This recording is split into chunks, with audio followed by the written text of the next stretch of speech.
이 말씀은 중풍병자가 얼마나 간절하게 예수님을 만나기를 열망했는지를 보게 합니다. 먼저 이 사람은 예수님이 자기가 사는 가버나움 동네 어느 한 집에 오셨다고 하는 소문을 듣습니다. 누구를 통해서 그 소문을 들었느냐는 그렇게 중요하지 않습니다. 가족들에게서는 아니면 친한 친구들을 통해서 얘기를 들었을 법한데, 중요한 것은 그가 이 소문을 들을 때에 귓등으로 들어넘기지 아니하고 바로 예수님이 나를 위하여 이 마을 그 집에 오셨다고 생각한 것입니다. 여러분, 우리가 어떤 말을 듣느냐라고 하는 것도 참 중요하지만 그 말을 어떻게 듣느냐라고 하는 것은 더 중요한 것입니다. 요한계시록 1장 3절의 말씀과 2장 7절의 말씀 이렇게 기록하고 있습니다. 이 예언의 말씀을 읽는 자와 듣는 자와 그 가운데 기록된 것을 지키는 자는 복이 있나니 때가 가까움이라. 귀 있는 자는 성령이 교회들에게 하시는 말씀을 들을지어다.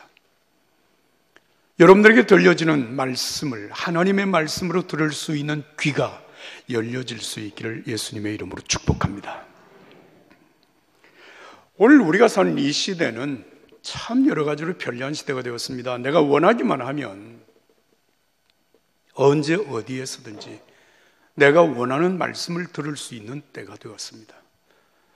텔레비전이나 라디오나 아니면 를 통하여서 내가 듣고 싶은 설교를 골라서 최고의 설교를 들을 수 있는 때가 되었다는 얘기입니다. 바로 이런 시대를 어떤 사람은 이렇게 말을 합니다. 설교의 홍수 시대가 되었다. 차고 넘친다는 얘기죠. 여러분, 그런데 홍수가 나면 어떤 현상이 일어나는지 여러분 아시죠? 온 천지가 물바다가 됩니다. 그러나 정작 마실 수 있는 생명수는 대단히 드물게 됩니다. 희귀하게 됩니다. 어쩌면 오늘 우리가 사는 이 시대가 그런 시대인지도 모릅니다. 중요한 것은 내가 설교를 듣는다고 하는 것보다 더 중요한 것, 말씀을 들을 때 하나님의 말씀, 내게 주시는 생명의 말씀으로 듣는 것입니다. 여러분, 생명의 말씀에는 능력이 있습니다. 어떤 능력? 우리 자신을 움직이는 능력이 있다는 것입니다. 히브리서 4장 12절의 말씀입니다. 하나님의 말씀은 살아있고 힘이 있으며 양날 쓴 어떤 칼보다도 더 예리하여 혼과 영과 관절과 골수를 찔러 쪼개기까지 하며 마음의 생각과 의도를 분별해 냅니다. 그렇습니다. 하나님의 말씀은 생명이 있기 때문에 그 말씀으로 생명의 말씀으로 받아들인 자의 삶을 움직입니다. 삶의 변화를 준다는 말씀입니다. 하나님의 말씀은 태초에 천지를 창조하신 바로 그 말씀이고 그 말씀이 예수님을 통해서 우리에게 전파된 것입니다. 뿐만 아니라 예수님을 만나기 위해서 나갔던 이 사람은 많은 장애를 극복하고 마침내 예수님을 만났고 자신의 삶에 새로운 삶의 역사가 시작되었다는 사실도 우리가 이 본문을 통해서 알게 되는 것입니다. 여러분, 4절 말씀 한번 따라서 읽겠습니다. 무리들 때문에, 다시 한번, 무리들 때문에. 무엇 때문에? 무리들 때문에. 예수님을 만나러 나갔는데 사람들이 너무 많아. 이 중풍병자에게는 예수님을 만나러 왔든 하여튼 어떻게 왔든 간에 그 많은 사람들, 무리들 때문에 예수님을 만날 수 없게 되었다고 하는 말입니다. 사람이 장애가 된 겁니다. 예수님을 만나는데, 내가 믿음의 삶을 살아가는데 여러분, 나보다 먼저 온 사람들이 예수님을 만나지 못하게 하는 장애가 되었다고 하는 말입니다. 여러분, 이 사실을 아시나요? 함께 우리가 믿음의 삶을 살아가지만 모든 사람이 다 내 믿음 생활에 도움이 되고 나를 위하여서 여러분 유익한 사람은 아니라고 하는 것을 여러분 아십니까? 요한 3서의 말씀을 보면 2명의 교회 지도자의 이름이 거명이 되고 있습니다. 한 사람은 가이오라고 하는 사람, 한 사람은 데메드리오라고 하는 사람이 나와 있습니다. 그런데 이 가이오라고 하는 사람은 정말 하나님과 사람들 사이에서 대단히 좋은 사람으로서 사람들에게 하나님의 사랑을 베풀고 그리고 그 사람들이 하나님께로 나가는 길을 정말 선하게 인도하는 돕는 자가 되었습니다. 그러나 데메트리오는 정반대였습니다. 함께 교회 지도자였으나 많은 사람들에게 장애가 되었습니다. 걸림돌이 되었습니다. 오늘 여기 무리들 때문에 이 사람이 실망을 하고 포기하고 돌아갈 수도 있었다는 얘기입니다. 그러나 이 사람 포기하지 않았습니다. 돌아가지 않았습니다. 무리들 때문에, 장애 때문에, 그 때문에라고 말하지 아니하고 그 모든 장애를 극복하고 여러분 지붕 위로 올라가서 예수님이 계신 곳에 지붕을 뜯어 그의 누워있는 상을 사람들이 달아내려서 예수님을 만났다라고 하는 말씀입니다. 여러분, 누구라고 이 세상에 살면서 시험이 없겠습니까? 영국의 최고 영적 지도자였던 켄달이라고 하는 사람이 More for God 이라고 하는 책을 썼습니다. 하나님을 위하여 더 라고 하는, 우리말로 직역을 하면 그렇습니다. 우리나라 말로는 하나님을 열망하라 하는 제목으로 번역을 했습니다. 이 책에 있는 글귀를 제가 몇 구절 소개하겠습니다. 1984년 5월 빌리 그레이엄 목사님이 설교하기 위하여서 내가 섬기는 웨스트민스터 채플에 방문했을 때였다. 그 직전 금요일 나와 함께 약 2시간 가까이 함께 했는데 그때 이런 이야기를 했다. 우리는 어느 곳에서 전도 집회를 하건 항상 그 집회가 시작되기 바로 직전에 사탄의 공격을 경험합니다. 누군가 아프거나 병이 드는가 하면 팀원들 가운데 다툼이 일어나기도 하고 그렇게 항상 무슨 일이 벌어집니다. 실제로 그는 나와 함께 그런 대화를 나눈 뒤에 갑자기 이유 없이 코에서 피를 쏟으면서 병원에 급히 가야만 했다.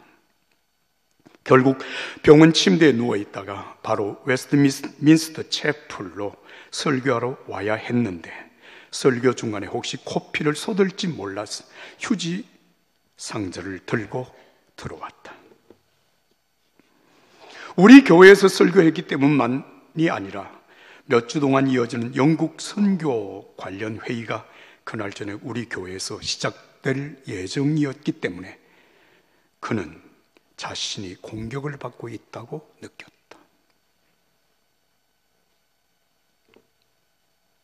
오늘 본문의 이 중풍병자, 예수님을 만나기까지 극복해야 될 많은 시험들이 있었습니다. 무리들 때문에. 만약 이런 장애를 극복하지 못했다면 마가복음 2장 1절로 12절의 말씀은 성경이 기록되지 않았을 것입니다. 사도 바울은 우리가 생각하는 것보다 훨씬 더 많은 어려움을 극복하고 세계 선교의 역사를 이루어낸 사람입니다. 그가 얼마나 어려움을 당했는가를 한 단면을 기록한 말씀이 고린도후서 1장 8절에서 10절 말씀 이렇게 기록하고 있습니다.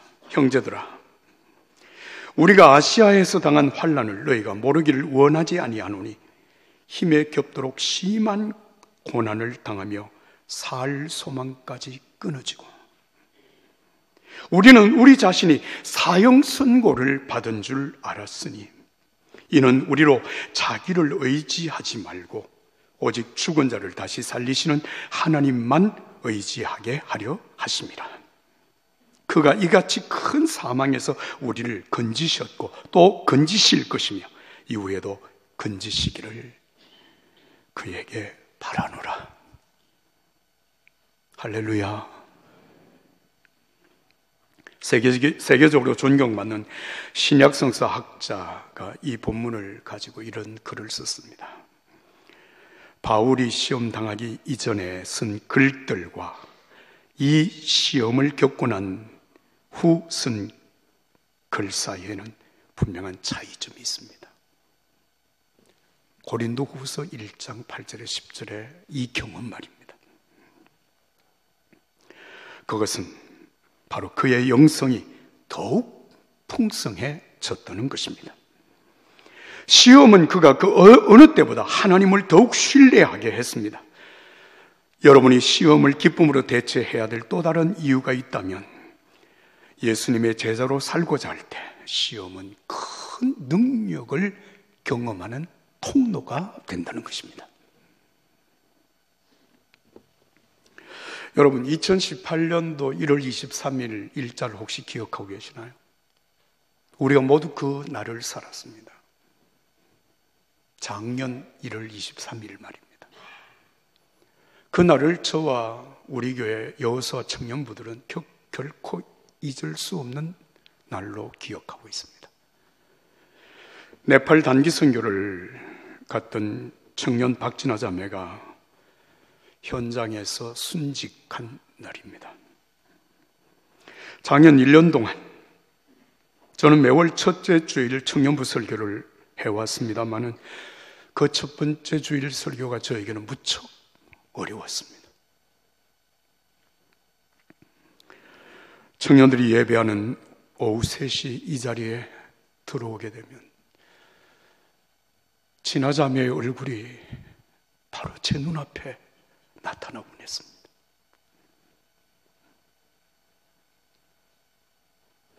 진아자매는 단기 선교 중에 고열로 쓰러져서 혼수 상태가 되었습니다. 그래서 그 이튿날, 그 소식을 들은 이튿날 속초에 사시는 부모님을 모시고 네팔로 들어갔습니다. 그런데 기적이 일어났습니다. 혼수 상태에 있던 자매가 의식이 깨어난 것입니다. 30시간 동안 부모님과 함께 의사소통을 하고 대화를 같이 나눕니다. 그리고 30시간 후에 다시 의식을 잃었습니다. 다시 깨어나지 못하고 하나님께 갔습니다. 그게 1월 23일입니다. 진아자매가 하나님의 부르심을 받은 이후에 그 아버지가 쓴 간증문이 있습니다. 제가 그 간증문을 읽어드리겠습니다. 그 아버지가 쓴 글입니다. 나중에 알았지만 진아의 2018년 새해 기도 제목은 임용시험 합격이 아니라 아빠가 교회에 나가게 해주세요라고 하는 것이었습니다. 가슴이 먹먹했습니다. 진아의 기도 제목을 떠올리면 교회에 나가야지 하면서도 주저하게 되었습니다. 그러던 어느 날 밤 꿈을 꾸었습니다. 제 두 손 위에 써 있는 딸 모습에 많은 사람들이 환호하며 박수를 보내고 있었습니다. 이 꿈이 제게 큰 힘이 되었습니다. 어릴 적부터 아이들과 같이 교회 다니지 못한 것을 후회하며 당장 교회에 나가겠다는 결심을 하게 되었습니다. 지금은 기독교 방송으로 하루를 시작하고 마치는 삶을 살게 되었습니다.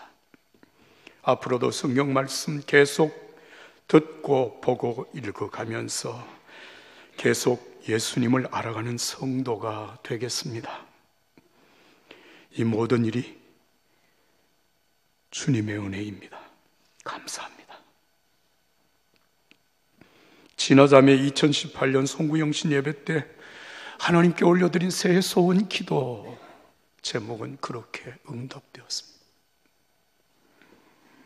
그러나 사랑하는 여러분, 진아자매의 죽음은 사실 제 개인뿐만 아니라 우리 종교교회 선교 역사에 큰 넘어야 할 장애와 같았습니다. 산과 같았습니다. 만약에 그 산을 넘지 못했다면 제 목회도 그리고 종교계 선교 사역에도 치명적인 타격을 입을 수 있었을 것입니다. 그러나 하나님의 은혜로 그 산을 잘 넘었습니다. 예수 믿지 않던 아버지가 주께로 돌아왔습니다. 그리고 종교교회 네팔 선교의 지평이 열려주고 있습니다. 할렐루야. 사랑하는 여러분, 장애 앞에서, 넘어야 할 산 앞에서 스스로 좌절하고 포기하면 그것으로서 우리의 삶은 끝날 수 있겠지만, 그 시험의 산을 넘고 극복하면 하나님의 은혜가 있습니다. 하나님의 역사가 있습니다. 나는 이런 은혜의 역사가 오늘 저와 여러분들이 삶 속에 계속되기를 예수님 이름으로 축복합니다. 여러분, 이어지는 말씀을 읽습니다. 5절 한 목소리를 읽습니다. 5절입니다. 예수께서 그들의 믿음을 보시고 중풍병자에게 이르시되 작은 자야 내 죄 사함을 받았느니라 하시니 11절 다 같이 읽겠습니다. 내가 내게 이르노니 일어나 내 상을 가지고 집으로 가라 하시니 그가 일어나 그 상을 가지고 모든 사람 앞에서 나가거늘 그들이 다 놀라 하나님께 영광을 돌리며 이르되 우리가 이런 일을 도무지 보지 못하였다 하더라. 여러분, 사람들, 아니 우리 자신이 예수님을 만나게 되면 제일 우선순위가 뭐라고 생각하십니까? 내 당면 과제, 내가 지금 겪고 있는 어려운 문제가 해결되는 것이라고 생각하지 않습니까? 그래서 예수님이 문제를 해결해 달라고 먼저 간청을 하게 되는 것은 누구도 예외가 아닐 것입니다. 그런데 이 중풍병자, 그 많은 날, 그 어려움 속에서 살아왔다가 지금 예수님이 계신 곳에 지붕을 뜯어서 내 귀퉁이를 메어단 그가 누워있는 상을 매달아 예수님 앞에 내려놓았을 때, 여러분, 그가 원했던 간절한 소원이 무엇이었겠습니까? 예수님 고쳐주세요. 아마 그랬을런지도 모릅니다. 그러나 예수님은 그에게 먼저 이렇게 말씀하십니다. 작은 자야, 내 죄 사함을 받았느니라. 작은 자야, 내 죄 사함을 받았느니라. 그리고 이어서 하신 말씀이 일어나 내 상을 가지고 집으로 걸어가라고 말씀을 하십니다. 이 사람이 그 자리에 벌떡 일어나서 자기가 누워있던 그 상을 들고 사람들 앞에서 걸어가니라. 오늘 성경 본문의 마지막 절 부분의 말씀입니다. 사랑하는 여러분, 이 말씀은 정말 우리의 삶 속에 진정한 새로운 출발이 어떻게 가능한 것인가를 예수님께서 일깨워주고 있는 것입니다. 죄의 용서가 병 고침보다 우선이라고 하는 사실을 말씀하시는 것입니다.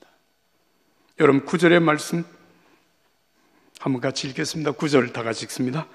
중풍병자에게 내 죄의 사함을 받았느니라 하는 말과 일어나 내 상을 가지고 걸어가라 하는 말 중에서 어느 것이 쉽겠느냐?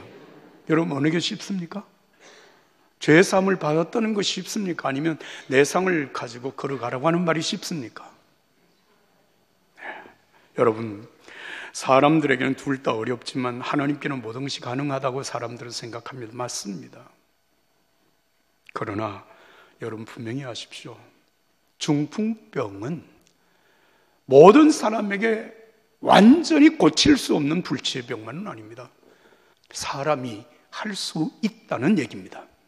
모두가 하는 것은 아니지만, 그러나 여러분, 사람의 죄의 문제는 사람이 해결할 수가 없습니다.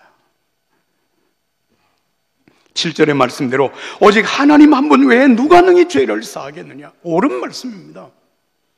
그러나 예수님께서 이 사람을 향해서 작은 자야 내 죄 사함을 받았느니라, 이 말씀을 하심으로 예수님에게 죄를 사하는 권세가 있다는 사실 우리에게 선포하고 있습니다. 사랑하는 여러분, 예수님이 왜 이 땅에 오셨습니까? 왜 예수님이 십자가를 지셨습니까? 왜입니까? 우리를 죄악에서 구원하시기 위하여서, 우리의 죄가를 지불하기 위하여서 십자가에 당신의 생명을 내어주신 사실을 믿으시면 아멘 하십시다. 여러분, 오늘 이 믿음으로 주님 앞에 나온 저와 여러분들을 향해서 예수님이 하시는 말씀입니다. 작은 자야 내 죄 사함을 받았느니라. 이 말씀이 내 자신에게 들려주는 주님의 음성으로 듣고 받을 수 있기를 예수님 이름으로 축복합니다. 여러분, 용서받은 자들에게 예수님께서 또 하나의 미션을 주십니다. 사명을 주십니다. 그 사명은 용서받았으니 너도 또한 사람들의 죄를 용서하라고 하는 말씀입니다. 내가 너희를 불쌍히 여김과 같이 너도 내 동료를 불쌍히 여김이 마땅하지 아니하냐. 너희가 각각 마음으로 형제를 용서하지 아니하면 너희의 하늘 아버지께서도 너희에게 이와 같이 하시리라. 부활하신 예수님께서 제자들에게 나타나신 말씀 이렇게 기록되어 있습니다. 너희에게 평강이 있을지어다. 아버지께서 나를 보내신 것과 같이 나도 너희를 보내노라. 성령을 받으라. 너희가 누구의 죄든지 용서하면 용서하여질 것이요 누구의 죄든지 그대로 두면 그대로 있으리라. 왜 예수님께서, 부활하신 예수님께서 우리에게 성령 충만을 받으라고 말씀하시고 성령 받은 사람 제자들을 세상에 보내시면서 그들에게 주신 미션이 뭐냐? 죄를 사하라고 하는 말씀입니다. 용서하라고 하는 말씀입니다. 베드로전서 3장 9절에 11절의 말씀입니다. 악으로 악을, 욕으로 욕을 갚지 말고 도리어 복을 빌라. 이를 위하여 너희가 부르심을 받았으니 이는 복을 이어받게 하려 하심이라. 그러므로 생명을 사랑하고 좋은 날 보기를 원하는 자는 혀를 금하여 악한 말을 그치고 그 입술로 거짓을 말하지 말고 악에서 떠나 선을 행하고 화평을 구하며 그것을 따르라. 사랑하는 여러분, 이를 위하여 너희가 부르심을 받았다는 것입니다. 이로 말미암아 우리가 하나님의 복을 이어갈 수 있게 하신다는 말씀입니다. 용서받은 자가 다른 사람을 용서하며 사는 것은 예수님의 명령입니다. 그럼 우리가 정말 사람을 용서했다고 하는 증거가 우리의 삶 속에 어떻게 나타날 수 있느냐? 기준을 제가 몇 가지 제시합니다. 그가 내게 행한, 나를 힘들게 하고 어렵게 한 그 모든 일을 아무에게도 말하지 않습니다. 그가 나를 두려워하지 않게 합니다. 그가 죄책감을 느끼게 하지 않습니다. 그의 체면을 세워줍니다. 그의 가장 어두운 비밀을 지켜줍니다. 완전한 용서를 유지하는 것은 평생의 과업입니다.